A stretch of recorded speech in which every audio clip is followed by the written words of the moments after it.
সুপ্রিয় শিক্ষার্থীবৃন্দ, আসসালামু আলাইকুম। আমি মোহাম্মদ বদলুর রহমান, সহকারী অধ্যাপক, অর্থনীতি বিভাগ, হযরত ইয়াসিন শাহ পাবলিক কলেজ, রাউজান, চট্টগ্রাম। স্বাগত জানাচ্ছি আজকে অর্থনীতি ক্লাসে। ধন্যবাদ জানাচ্ছি রাউজান উপজেলা প্রশাসন কর্তৃক আয়োজিত অনলাইন কলেজের এই ক্লাসে আমাকে সুযোগ দানের জন্য। চলো আমরা আজকে গত ক্লাসের বাকি অংশটুকু শিখে নিই। আমার গত ক্লাসে অর্থনীতি প্রথম পত্রে ভোক্তার আচরণ বিশ্লেষণের থেকে আলোচনা করেছিল, সেটি অর্থনীতি প্রথম পত্রের দ্বিতীয় অধ্যায়। আমরা আজকে তার বাকি অংশটুকু আলোচনা করব। সেখানে আমি একটি চাহিদা সমীকরণ থেকে কিভাবে চাহিদা সূচি এবং রেখা অঙ্কন করা যায়, আজকে আমি একটি যোগান সমীকরণ থেকে কিভাবে একটি যোগান সূচি এবং রেখা অঙ্কন করা যায় এবং সেই রেখার বক্তব্য কি, রেখার প্রকৃতি ইত্যাদি বিশ্লেষণ করতে চেষ্টা করব। তাইলে কথা না বাড়িয়ে চলো আজকে সরাসরি আমরা সেই লেখচিত্র অঙ্কন পদ্ধতি দেখি। প্রথমে আসো আমরা এই সমীকরণটি সমাধান করি। সমাধান করব পি এর বিভিন্ন মান। পি হলো একটি চলক এবং এস হলো পি স্বাধীন চলক এবং এস হলো অধীন চলক, 6 কনস্ট্যান্ট। আমরা এখানে পি এর বিভিন্ন মান ধরে এস এর বিভিন্ন মান বের করব। পি স্বাধীন চলক আগে লিখলাম এবং এস অধীন চলক পরে লিখলাম। প্রথমত নামাই -6 প্লাসটা নামালাম, 2 নামালাম। পি এর মান প্রথমে আমরা 0 ধরি, পি এর মান প্রথমে 0 ধরলাম, পি এর মান 0 ধরলাম, পি এর মান 0 ধরে নিলাম। -6 2 এবং 0 গুণন করলে 0 হয় 0, সমান সমান পাওয়া গেল -6। তাহলে দেখো পি এর মান 0 ধরে, পি এর মান 0 ধরে আমরা এস পেলাম -6। এবারে আসো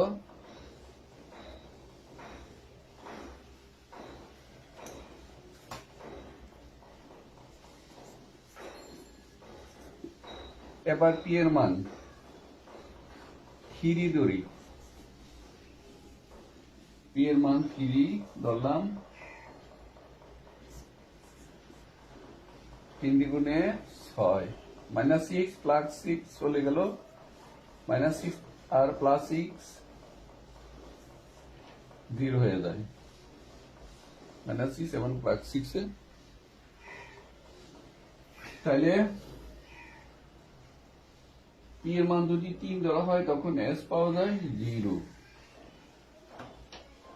এবারে আসো তৃতীয়বার।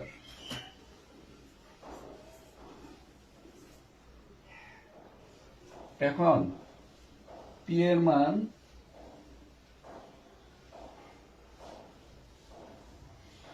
ওর দড়ি অথবা ওরই ধরলাম, যেটা খুশি ধরা যায়। তবে বেশি একটা বড় ধরলে গ্রাফ বড় হয়ে যাবে বা গ্রাফে অনেকগুলি সংখ্যা উপস্থাপন করতে হবে, সেটা না করে ছোট সংখ্যা ধরলাম। পি এর মান 4, 4 দুগুণে 8, তাহলে 8 থেকে -6 চলে গেলে 2 থাকবে, +2। 3টি সংখ্যা নিলাম, আরেকটি নিতে পারি।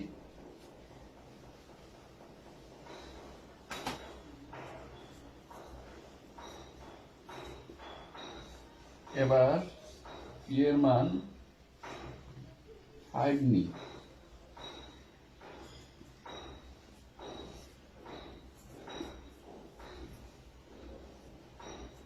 10 থেকে 6 গেলে তাহলে +4 থাকে, কারণ বড় সংখ্যাটি প্লাস, এই জন্য প্লাস বসালাম, ছোটটা মাইনাস।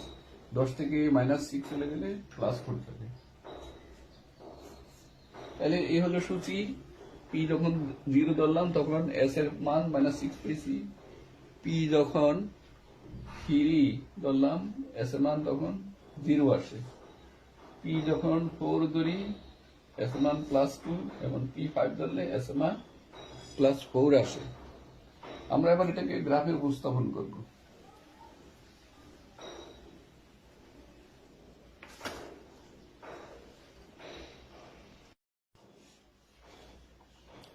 এবারে আমাদের এই সূচিটিকে লেখচিত্রে স্থাপন। এটা কিন্তু আগেরটির মতো সচরাচর একটি গ্রাফ নয়। এই গ্রাফটাতে দেখো একটি সংখ্যা পি এর মান যখন 0 এস এর মান -6। পি এর মান যখন 0 তখন আমরা এস এর মান পেলাম -6, আর বাকি সংখ্যাগুলো কিন্তু -9। সবগুলি দুইটা সংখ্যা আছে 2 এবং 4, এগুলো ধনাত্মক সংখ্যা, কিন্তু একটি ঋণাত্মক সংখ্যা রয়েছে, মাইনাস সংখ্যা। সেই জন্য আমাদেরকে এখন একটু গ্রাফটা উপস্থাপন করতে গিয়ে কিছুটা হিমশিম খেতে হবে। যারা গ্রাফে কাঁচা তাদের জন্য জিনিসটা অনেকই বিব্রতকর হয়। তবে আগে আমরা সেই ভূমি অক্ষরটি আঁকি। গত ক্লাসে যেভাবে এঁকেছিলাম সোজা করে আঁকো এভাবে ভূমি অক্ষ। এখানে শেষ অংশে 0 নিলাম। আমরা নিচে এই অক্ষে এস এর মানগুলি বসাবো। এস যেগুলো আছে সর্বোচ্চ 4 আছে, তাহলে আমরা এটাকে 4 ভাগ করি। এই সূচিতে দেখো ধনাত্মক সংখ্যা সর্বোচ্চ 4 আছে, এটাকে 4 ভাগ করি। 1 2 3 4, 1 2 3 4।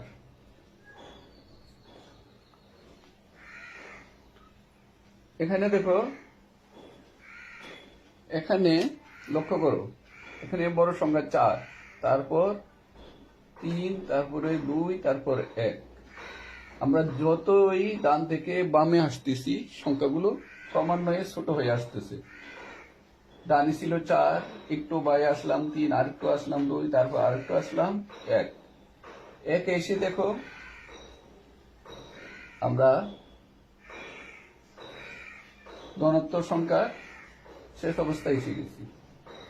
4 3 2 1। এখন শূন্যটা কি সংখ্যা, ধনাত্মক নাকি ঋণাত্মক?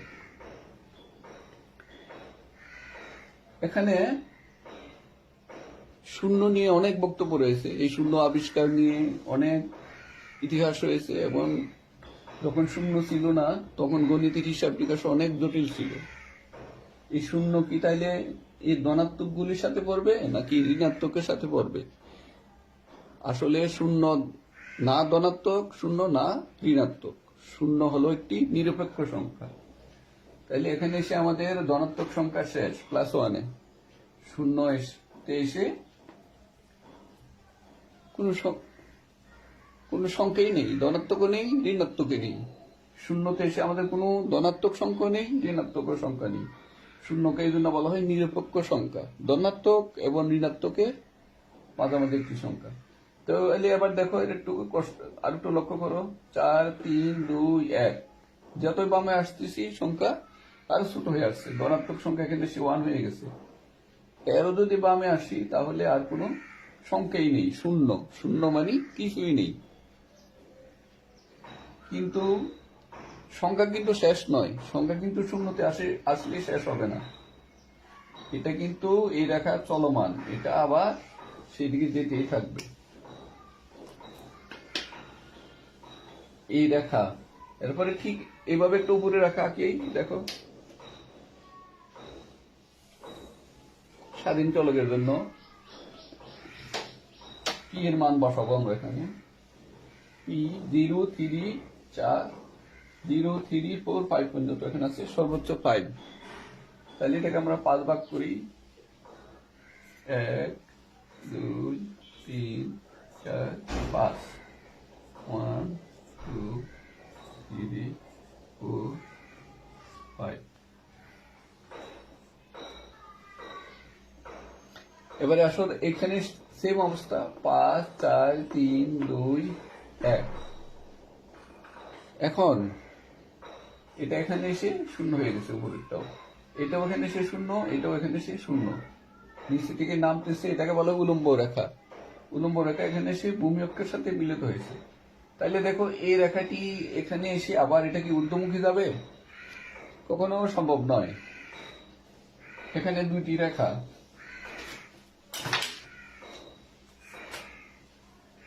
একটি হলো ভূমি অক্ষ আর এটা হলো উলম্ব অক্ষ। যেটা উলম্ব অক্ষ এটা ঊর্ধ্বমুখী অথবা নিম্নমুখী, আর যেটা ভূমি অক্ষ এটা সবসময় সোজা যাবে। এটা এইভাবে এসে ঘুরে কিন্তু এভাবে আর যাবে না, এটা ভূমি অক্ষে বরাবর, এটা নিম্নমুখী হবে। তাহলে আমরা এটাকে আর একটু এগিয়ে নিই।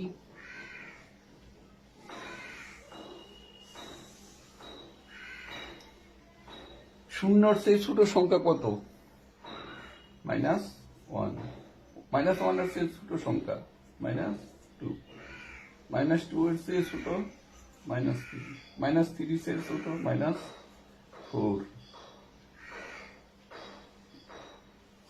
-4 এর চেয়ে ছোট -5। -5 এর চেয়ে ছোট -6। এখানে -6 পর্যন্ত আমরা রাখলাম, আমাদের যেহেতু -6 আছে তারপরে আর যাব না। তারপরে এটা কি হবে? এটাও ঠিক দেখো নিচের দিকে আসবে, -0 পর -1 -2 -3 -4 -5 -6। তাহলে আমরা কি দেখতে পেলাম? সোজা রেখা সোজাই থাকবে, এখন উলম্ব রেখা উপর থেকে নিচের দিকে নামবে অথবা নিচ থেকে উপর দিকে ঊর্ধ্বগামী হবে। তাহলে আমরা এখানে কিন্তু 4টি অঞ্চল পেয়ে গেলাম, 1 2 3 4। এই 4টি অঞ্চলকে 4টি ভাগে ভাগ করা হয়েছে। দেখো এখানে, দেখো এই ঘরটিতে, এই অঞ্চলটিতে কি রয়েছে দেখো, এটাও প্লাস এটাও প্লাস, তাইলে এটা প্লাস এবং প্লাসের ঘর। এটাতে আসো, এটা প্লাস কিন্তু একটা মাইনাসের ঘর। এটা কি আছে? প্লাস এবং মাইনাস। এটাতে দেখো এটাও মাইনাস এটাও মাইনাস, তাহলে 3 নম্বর ঘরটা কি হবে? Minus minus. 4-এ আসো, এটা মাইনাস এটা প্লাস, একটা মাইনাস একটা প্লাস।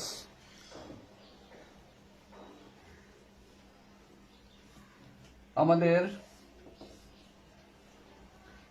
যেহেতু এই সূচিতে এস, মানে আমরা এটাকে এস ধরবো, এ বরাবর এস করেতে -6 রয়েছে, কিন্তু পি তে এই পি লাইন, এটা পি লাইনে কোনো মাইনাস নেই, ফলে আমাদের এটা কোনো প্রয়োজন নেই, যেহেতু পি তে কোনো মাইনাস সংখ্যা নেই।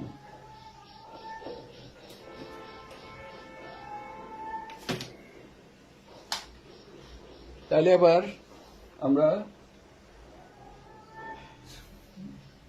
সূচি থেকে সূচি থেকে আমরা এবার দোকান রেখা অঙ্কনে চলে যাই। পি এর মান 0, ভালো করে দেখো, পি এর মান 0 মানে এই লাইনটাতে 0, মানে পি 0, কিন্তু তখন কিন্তু s-6। পি 0 কোথায় আছে? এখানে। তখন এস এর মান কিন্তু -6, মানে এখানে। পি 0 কি হলে পি 0 হলে কি হবে? এস কিন্তু -6 আছে, পরে আমরা পি 0 থেকে এইভাবে সোজা -6 বিন্দুতে এসে থামতে হবে। পি যদি কি হয়, এস তখন আবার এস তখন 0 হয়ে যায়। পি 3 কোথায় আছে? এখানে, আর এস এর 0 এখানে। এটা টেনে আমরা এখানে এসে গেলাম, আরেকটি বিন্দু নিলাম।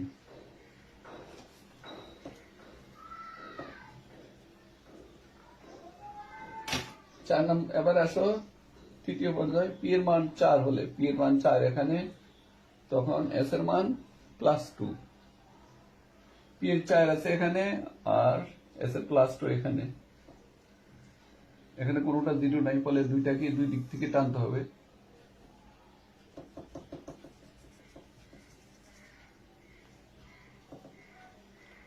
পি যদি 5 হয়, এস তখন +4। পি এর 5 টানো, এস এর +4 টানো।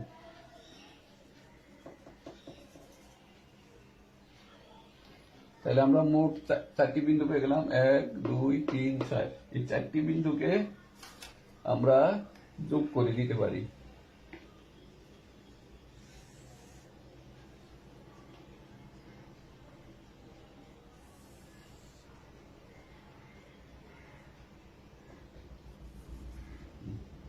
যোগ করলে যোগান দেখা পাবো। এবং নাম দিলাম, এ বিন্দু এটা, বি বিন্দু, সি বিন্দু, ডি বিন্দু। আর এই রেখাটি যেহেতু যোগান সমীকরণ থেকে নেয়, এটি যোগান রেখা এস। এখানে কত কত ছিল মান? এ বিন্দুতে 0 এবং 6, 0 6। পি যখন 3, এস তখন 0। এখানে কত কত ছিল? 3 এবং 0। তারপরটাই ছিল 4 এবং 2। তারপরটা ছিল 5 এবং 4। এখানে ছিল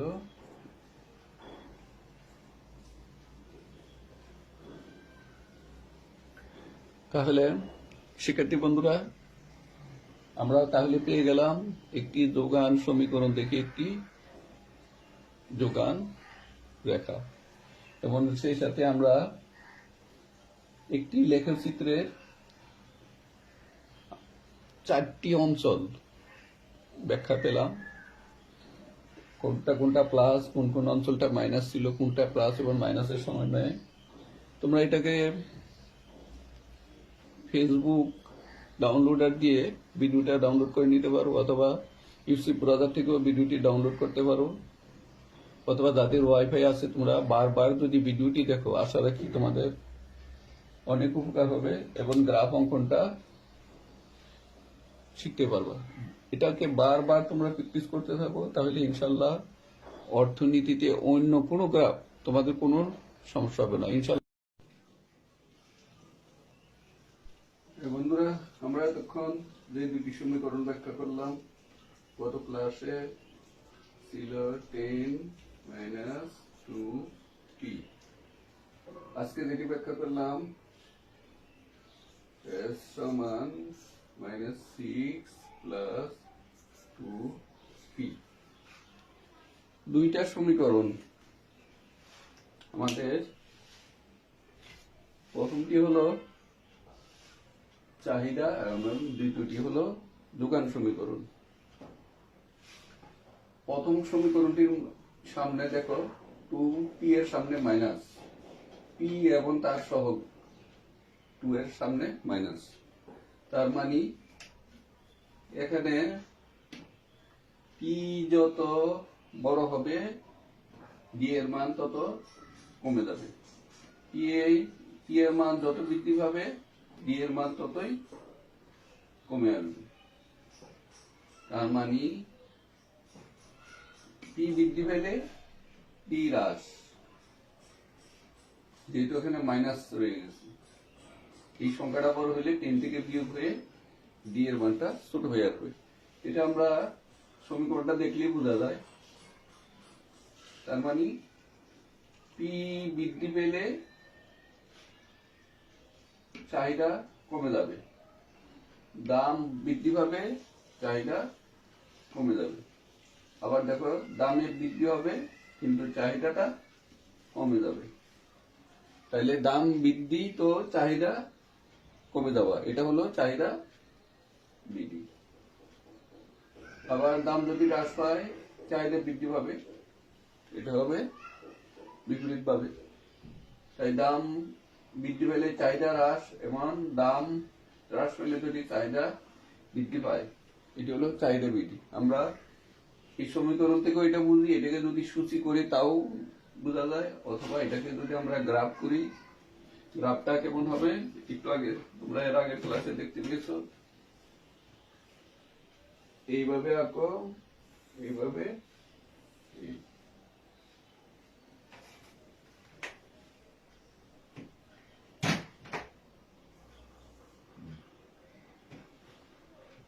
এই যে দেখো পি বৃদ্ধি পাচ্ছে, এখানে পি, এখানে হলো ডি। পি যদি বৃদ্ধি পায়, দেখো এগুলি ছিল চাহিদা, পি বৃদ্ধি যত পাচ্ছে চাহিদাগুলি আস্তে আস্তে শূন্যের কাছে চলে আসছে কমে কমে।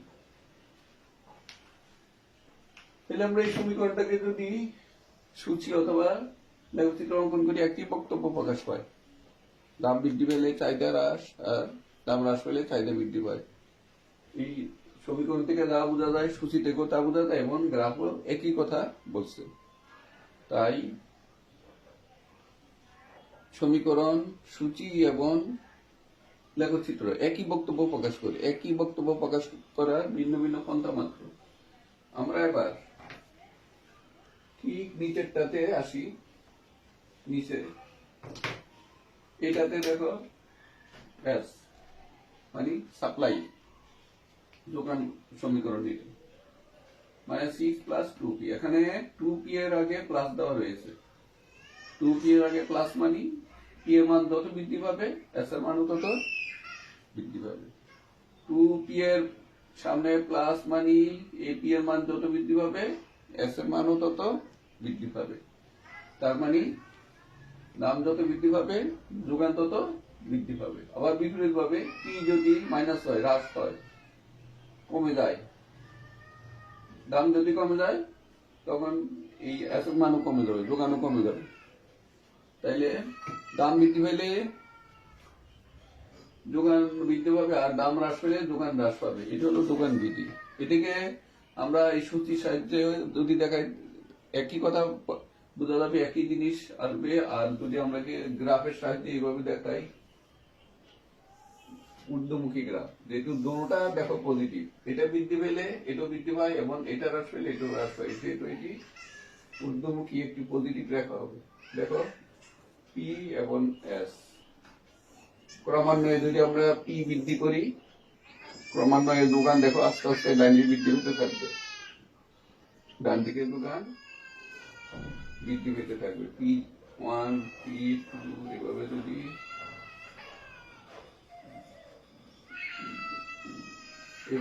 আমরা যতই পি এর মান বৃদ্ধি করি দোকানের মান ততই বৃদ্ধি পেতে থাকে। তাহলে আমরা কি বুঝলাম? এখানে দেখো দাম বৃদ্ধি পেলে দোকান বৃদ্ধি পায়, এখানেও তাই দেখানো হচ্ছে। পি এর মান বৃদ্ধি পেলে এস এর মান বৃদ্ধি পায়, মানে দাম বৃদ্ধি পেলে দোকান বৃদ্ধি, আর দাম হ্রাস পেলে দোকান হ্রাস পায়। তাহলে এই দুটা সমীকরণ এবং সূচি দুটি আলাদা আলাদা প্রকাশের মাধ্যম হলো, আলাদা আলাদা প্রকাশ করার উপায় হলো, বক্তব্য কিন্তু একই হচ্ছে, দুটোটা একই জিনিস প্রকাশ করছে। এটাকে আমরা যদি সূচি সমীকরণটা দেখলে চিন্তা করে নিতে হবে আসলে এটা কোন মুখী হচ্ছে, দামের বৃদ্ধির সাথে দোকান বৃদ্ধি পাচ্ছে না কমছে। কিন্তু এটা দেখলে আমরা চিন্তা করতে হবে না, সরাসরি দেখা মাত্রই বোঝা যাচ্ছে যে এটি দুটা চলকই বৃদ্ধি পাচ্ছে। স্বাধীন চলক পিও বৃদ্ধি পাচ্ছে, অধীন চলক আমাদের এস কি 1 2 3 এইগুলো একসাথে বৃদ্ধি পেয়ে চলছে। তাহলে আমরা এগুলো আমরা ক্রিকেট খেলাও দেখে থাকি। দেখো এইভাবে ক্রিকেট খেলার 50 ওভারের ম্যাচে প্রতি ওভার বাই ওভার কিভাবে রান বৃদ্ধি পাচ্ছে, এইভাবে কি এভাবে রান ধরো 250 250 এখানে দেখানো হয়।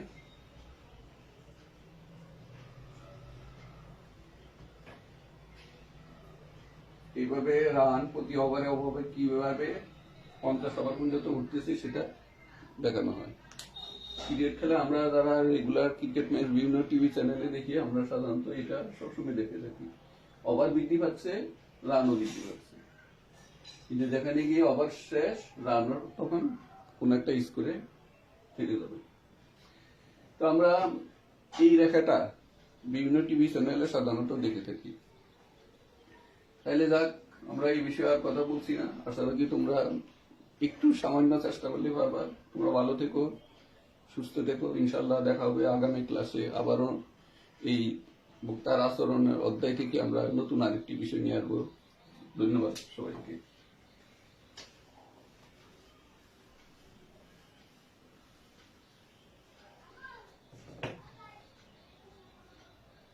তোমাদেরকে একটা বাড়ি কাজ দিয়ে দিই। বাড়ি কাজটা হলো যেমন ইউডি সমান এ প্লাস বিপি